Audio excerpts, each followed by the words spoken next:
Magandang araw po sa inyong lahat mga kamatyas. At pasadahan natin itong naging showdown nila Pambansang Kamao at ni iShow Speed, ang sinasabing the most athletic content creator and streamer. At millions po ang followers niya ni Speed. At syempre, si Pacman, ang ating Pambansang Kamao, talagang buong mundo rin po ang followers and subscribers niya. Kaya ito po ang sinasabing the most viewed live showdown na naganap po ng 2024 kasi umabot daw ang live nila habang naglalaro ng 200,000. At pati po si Gotham Chess talagang amazed na amazed. Hindi raw naabot ni Nakamura yung ganung dami ng views pagdating sa chess sa live streaming Sila po ay naglaban ng chess sa bahay mismo ni Pambansang Kamao, Manny Pacman Pacquiao. Okay, tingnan natin. Nag-E4 dito si Pacman at nag-Knight C6 si Speed. Nimsubich kung tawagin po yung opening na yan. Knight F3, D4. Ang ganda ng pagkakalatag. Opening pa lang, well-principled na. At nag-B5 si Speed. Aba. Talagang sacrifice Pero mukhang napabilis yata ng tira dito si Pacman at napatira lamang ng Bishop E2. Pero kung tutuusin po, pwede nang capturein yung pawn sa B5 at nag-H5.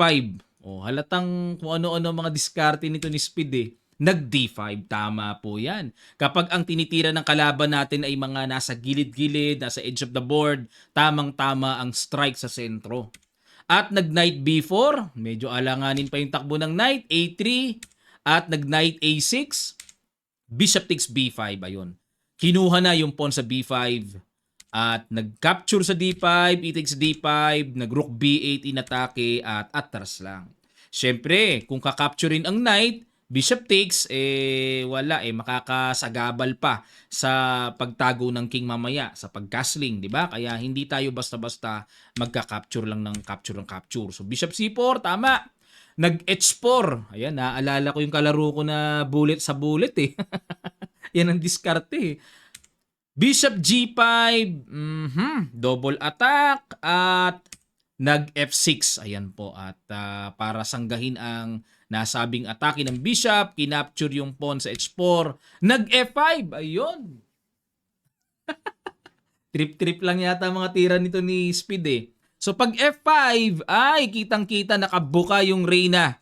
Pero dahil po sa respeto ng ating Pambansang Kamao, kinaslingan lang. Kumbaga parang partida no? Pero nag-bishop E7 Hindi rin naman kinapture. Capture lang ang tira. Knight takes, queen takes, di dalawang pyesa nakuha. Yun nga lang, syempre may queen E2 check pa rin na kapag nag-king F7, parang pwede na ring chumek pero pwede na ring bawian ng pyesa doon sa knight, no? Check, bishop A6. Ayan, pero still winning pa rin dito ang puti kasi sa sobrang pangit ba naman na ginawa sa opening Bishop E7, inapture, queen pa ang pinang-capture. Wala na, di na siya pinatawad ni Pacman. Pag rook E1, aray na kong sakit. At nag C6, hinaldog na ang queen, capture, D6 check, at nag king E8, knight BD2, nag rook takes B2, at queen E2 check, king F8, at ayun, tinagpas yung knight. At ang idea dito ni Pacman ay, ayun magku-queen E7, mamatchasin si Speed pero nakatunog, ang lakas ng pangamoy. King ang pinang-capture. At chumek, king H7, at nag-knight G5 check. Kumbaga, takbo hanggat may lupa. Nag-king H6, kinapture ang tore, capture, at knight F3 check, nag-king G6, at kinapture ang bishop. Dito po, sangkaterba ang winning ways ng puti. Wag lang aalisin ang tore at mamamati sa ilalim. Ito yung sinasabi natin na kapag natalo pa yan, dinaya na. Sa sobrang daming lamang ayun, kinapture. Yari yung reyna, yung knight, nag-rook C3, queen E2. Ayan. So, ito yung tinatawag natin na pakabait ka na. Sabay pakabait mga ganyang balik-balik, pakabait ang tawag dyan. Kasi winning na Hindi naman kailangan magwala na Nag C5 at nag knight E5 checking H6. Ayun, knight takes d7, rook b3, knight takes c5, pinagkakain, rook b8. At dito po, hindi ko alam kung saan particular na position, parang nagkaroon ng hamon na dahil sobrang losing na nga ang black dito, itong black king ay mamatihin ng pawn, ng a pawn. Yan ang mabigat mga kamatsas, no? Kasi unang-una ang layo ng king. Para mamati ng a pawn yan, dapat magkaroon ng puwersa na gagawin ang puti, yung king madala dyan sa queen side. Yan, para mamati ng a pawn. Yan, pero ang unang diskarte dito kung ako kailangan ubusin ko muna mga pyesa para madaling madala yung king doon. O, check. O, yan o. Nilimas muna yung mga pawns. D7, rook D8, check. O, check. Ayan. Mabigat ang partida, mati pawn. O, check muna, takbo. Okay. Check muna kasi kukuhanin yung tore. Ayun, nag-rook F1. Kaya nag-rook F1 para makasiguradong ang iniingatan kasi dito mga kamatyas yung stalemate So yung rook nilagay sa F1 muna para makasigurado si Pacman na at least may extra square sa queen side na tatakbuhan yung black king, di ba? O, check. Yun, queen dito, di ba? Ayaw niyang baka mamaya may stalemate. Check.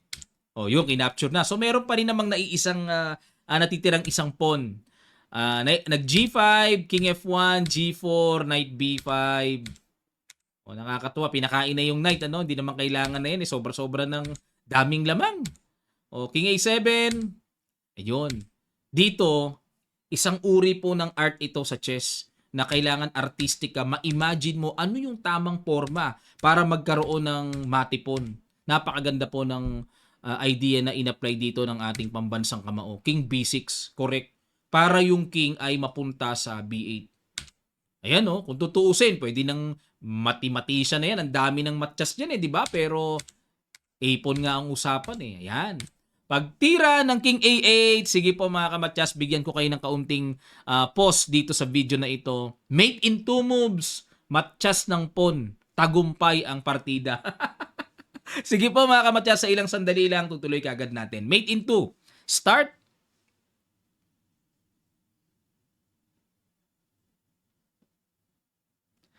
Maraming salamat po mga kamatyas. Nag-Queen C6 check, King B8, A7. Congrats sa ating pambansang kamao. Manny Pacman Pacquiao. Galing Ang galing kasi kailangan ma-imagine mo yung ganyang forma. Hindi biro na mamatihin mo ng pawn. Kailangan ma-imagine mo muna ano tamang forma. Otherwise, pag tira ka ng tira, mauuwi pa sa stalemate, makakatabla pa. Ayan, ito ay isang patunay na si Pacman talaga ay masasabing may talent sa chess. Actually, pag magtutuloy nga yung ganyang tirada, pwede pang magmaster talaga Pero kailangan tutukan. Kagaya ng sa boxing niya. Kung paanong well-trained siya sa boxing, ganun din po sa chess. Binibigyan din ng time para mag-training. Pinanood ko yung kay Gotham Chess Ang offer niya kay Speed ay baka gusto niya magkaroon ng secret trainer. Parang ino-offer niya yung sarili niya At re-rest back daw, babawi, rematch. Ayan. Ako naman, iti-training ko si Pacman for free. Yun lang pong ma-meet natin si Pacman ay isang nakakatuwa po at karangalan na po yun na maturuan natin si Pacman kung may pagkakataon. Yun nga lang, syempre, dahil sa super busy po ni Pacman, baka hindi na po tayo mapansin. Baka sakali lang kung suswertein, bakit hindi mga kamatyas, no? Ma-meet natin si Pacman, makalaro at maturuan ng kaunti, okay na po yun, masaya na tayo mga kamatyas. Okay, yan po ang inyong request na talagang ang daming nag-email sa akin, ang daming nag-messenger. Coach, pasadaan naman to, laro ni iShowSpeed. Napakasikat pala nitong iShowSpeed na to. Umiikot po sa USA, sa Europa, ngayon naman nasa Asia at nakarating sa atin sa Philippines, na-meet pa niya ang ating Pacman. Buti pa si iShowSpeed, na-meet si Pacman. Kami dito... Ang tagal ko na pong gusto makipag-meet kay Pacman Kaso, ewan wala kaming makausap na talagang siguradong mamimit namin Pahirapan ang kamatyas Sana lang mapanood ni Pacman ito at minsan ay makarating ako sa kanilang bahay, makapaglaro ng chess at makapagkwentuhan. Okay, maraming salamat po mga kamatsas. Congrats Pacman sa napakagandang laro na ito. Partida Matchas po. Nang galing. Hanggang sa muli po mga kamatsas.